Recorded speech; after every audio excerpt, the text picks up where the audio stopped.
PK, we have discussed so many things today. There's one thing, you put this up on Facebook, it got a lot of reaction, but it's been trumped by all the other stuff. How bad did Texas Tech make the Big 12 look? DJ stirring the mud again.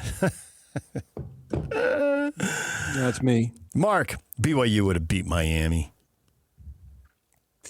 I don't know. I can't say that. Josh, I suspected Texas Tech would lose. They had a pretty good but not great offense. It showed. As much as Big 12 fans hate to hear it, the conference doesn't stack up to the Big 10. Well, the top. Yeah. I mean, Indiana is the cream of the crop there. And maybe nobody stacks up to Indiana. Maybe Indiana is going to make two more teams look bad and then celebrate. Right. Yeah. And so I understand that. That's a logical conclusion. But, you know, that you have to look at it. Wolken for USA Today he posted a story I saw last night, and talking about how, you know, they just have not shown well, and they've lost 8 out of 9 playoff appearances or what it was, and the one was TCU got a victory. You know, the Devils did go into overtime last year. You know, a call, targeting, and all that stuff. You can play that game, which is what losing teams usually do. They play that game. The winners just move on. You know, you're getting a one game deal here. Should it be more than that? Should they have more than one to get more than one opportunity to do better than that? But it's a blow. It's there. I don't think there's any question. It's a blow to the Big 12. It reinforces a negative stereotype. Did not look good. It reinforces a negative stereotype. It didn't have. There's no doubt about that. I personally don't think Tech would have helped the Big 12 that much with a win, because people looked at it and said, Tech spent oil money on it. They're out kicking their league. It's like, does Gonzaga... Everybody spent money on it, though. Does Gonzaga make money on basketball? I know, but that's still, does Gonzaga make the West Coast Conference look good? No, Gonzaga's good, but that doesn't mean anything. Yeah, to the but rest that's of the an conference. extreme example. I think that's how this would have been portrayed. There's a lot of money at stake, and people have their reasons for selling what they're selling. If the Devils would have won last year, that would have made a bigger impact. If Tech would have won this year, that would have. You see it in college basketball. If you have success the year before, your conference can get more teams in. You individually get a better seed. It's not supposed to be that way, but the reality is it is that way. And I think it was a blow that they couldn't even freaking score. And Morton looked awful. I mean, throwing interceptions. That one in the end zone was just brutal.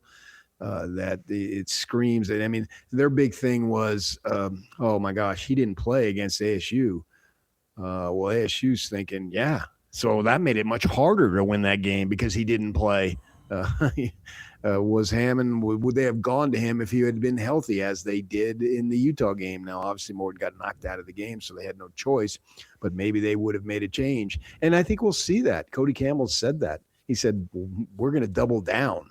Yeah. So Texas Tech's going to be right back in there. I have no doubt in my mind, because they're going to double down with the money, and they're going to replace the defensive guys that left, and there's several of them, and then they're going to go ahead and now they're going to shore up the offense. There's no doubt in my mind they're going to get a big-time quarterback, and you know, my thought it would be Cincinnati Sorsby would slide over there. And we'll see. Maybe it'll be Levitt or whoever it might be. There's a number of guys out there that they're going to have an opportunity to choose from, because especially at the quarterback position, it's basically like a free agency every year, as the Derby has already started, and we'll see guys coming and going here at the quarterback spot. And that's the situation that we have as it's playing out. But I think it was a blow that Tech did not look better than they did. I mean, it's the same thing with BYU. I think the number one reason why BYU didn't get in is because it didn't look good in both games against Texas Tech. Maybe they still don't get in if they played them tough. We'll never know that, obviously. But you gave the critics an opening, and the critics are going to take it. You need to close those openings as much as possible, and the Big 12 did not do that. You think the SEC is going to take any heat? Because you're right about that Big 12 1-7 number, and that number is just going to keep getting thrown out there until the 1 turns into a 2, a 3, and a 4. The SEC is now 2-6 in their last 8 playoff games when they're not playing each other, which has happened a couple of times. They going to feel any pain for that? They going to stop being a 5-bid league? I think there's a possibility it's going to take time. And the stories that we heard that are now 2, 3 years old is in the southeastern part of the country. They do not have the money to outfit, and the SEC was having an advantage because other programs, other conferences weren't going against the rules as much as the SEC was. And, I heard 3 weeks ago, I asked somebody, hey, the portal opens January 2nd, which is obviously today. What does that mean as far as what you can contact in terms of contacting kids? And he said, oh, well, you're not supposed to do it until the 2nd. But, these schools, particularly in the SEC, they've already been doing it. We know they're contacting our kids. We understand that. And so with that in mind here, the point is that the advantage that the SEC had is been diluted because now the money can be legitimized throughout wherever. If you have it, you can spend it. Looking at UTech, looking at BYU, and clearly, I had somebody text me Wednesday night after the game when I'm asking about coaching situations. Oh no, we'll love them more here, and it was sort of a tongue-in-cheek text that they BYU person was making to me that we get guys because we love them, and he was sort of making fun of that. Yeah, you do love them. There's no doubt about it, but you also pay them, and it's good to do both going on. Yeah, it's good to do both. I think you have to do both. You have to. You have to sell it to the parents. Like we really care about the kid, and I think it's authentic mostly. If you're around as you get older. If you're around an 18-year-old young man, young woman who has their what together and seems to be someone that is on the right track, as an older person, you're just naturally inclined to want to help them to succeed because they're good young people and they'll be the future leaders and all that stuff. And so you want them. So I think that's legitimate, but you've got to have the money, and the SEC, their big advantage that they had has gone away. Others have the money and they can willingly give it and freely give it and be out in the open about it. So I think over time that nothing changes, I don't think, and perception wise immediately. I mean, you look at Tech, right? They had this great season. Now all of a sudden they didn't play anybody. Woken is talking about, you can go back and read it. Well, they had they weren't tested in the regular season. So all of a sudden, BYU and Utah are not a test, right? But Vanderbilt and Missouri and Tennessee, they were big time tests. Yeah. Well, who the crap did those teams beat? I do think they're feasting on a bunch of sub 500 teams themselves. I do think Vanderbilt's super interesting though, because they were the dogs of the SEC forever. They were the guaranteed W for everybody. But now it goes back to what you just said about, okay, the SEC was willing to push the rules in a way other people weren't. Maybe they pushed them, but they didn't push them as far as the SEC. Can't we just look at Vandy and say the same thing? As soon as NIL became a thing, Vandy shot right up in the standings. They have for a season, but they had the quarterback. Yeah. And at some point, he's going to run out of eligibility, probably before when he's 40. I don't know. Right. Yeah. So what do they do there?